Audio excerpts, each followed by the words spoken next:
దేవుని పరిశుద్ధమైన నామమునకు మహిమ కలుగును గాక. వీక్షిస్తున్న మీ అందరికీ మన ప్రభువైన యేసుక్రీస్తు నామములో నా యొక్క శుభాభివందనాలు తెలియజేస్తున్నాను. ఈరోజు మన దేవుని వాగ్దానం 91వ దావీదు కీర్తన 4వ వచనం. ఆయన తన రెక్కలతో నిన్ను కప్పును, ఆయన రెక్కల క్రింద నీకు ఆశ్రయము కలుగును. ప్రియమైనటువంటి దేవుని సంగమా, మనము కాపాడబడే స్థలము ఆయన సన్నిధి. దావీదు అంటాడు, నా ఆశ్రయ దుర్గమా, నా దాగుచోటు, నా కేడమా, నా దుర్గమా అని ఇలా దేవుణ్ణి ఆయన ఆశ్రయించి ఎన్నో రకాలుగా వర్ణించి తన కీర్తనలు పాడుకున్నాడు. చూడండి, ఆయన రెక్కలు మనల్ని మొదట కాపాడతాయట. ఆ తరువాత ఆ రెక్కలే ఆశ్రయంగా మారిపోతాయట.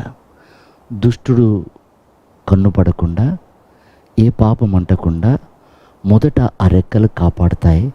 ఆ తరువాత ఆ రెక్కలే ఆశ్రయంగా మారిపోతాయి.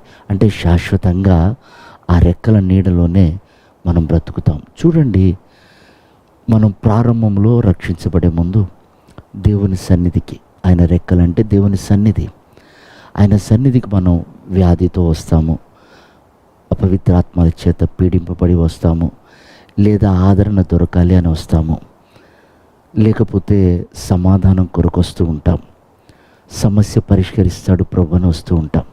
ప్రారంభం అలా వస్తుంది. వచ్చినప్పుడు దేవుడు మన ప్రార్థనలకు తగినట్లుగా, మన పరిస్థితులకు తగినట్లుగా మనకు ఆశ్రయం, కాపుదలిస్తాడు. ఆ కాపుదలలో మనం పొందుకున్న ఆ సమాధానాన్ని బట్టి, ఆ స్వస్థతను బట్టి శాశ్వతంగా దేవుడు మనల్ని ఆకర్షించి తన సన్నిధే మనకు ఆశ్రయంగా మారుస్తాడు. అలాగే మనల్ని స్థిరపరుచుకుంటాడు. కానీ విచిత్రం ఏమిటంటే ప్రీతిని బిడ్డలారా, చాలామంది స్వస్థపరచబడ్డ తర్వాత, సమస్య నుండి పరిష్కారం పొందుకున్న తర్వాత దూరం అయిపోయే వాళ్ళు చాలామంది ఉంటారు.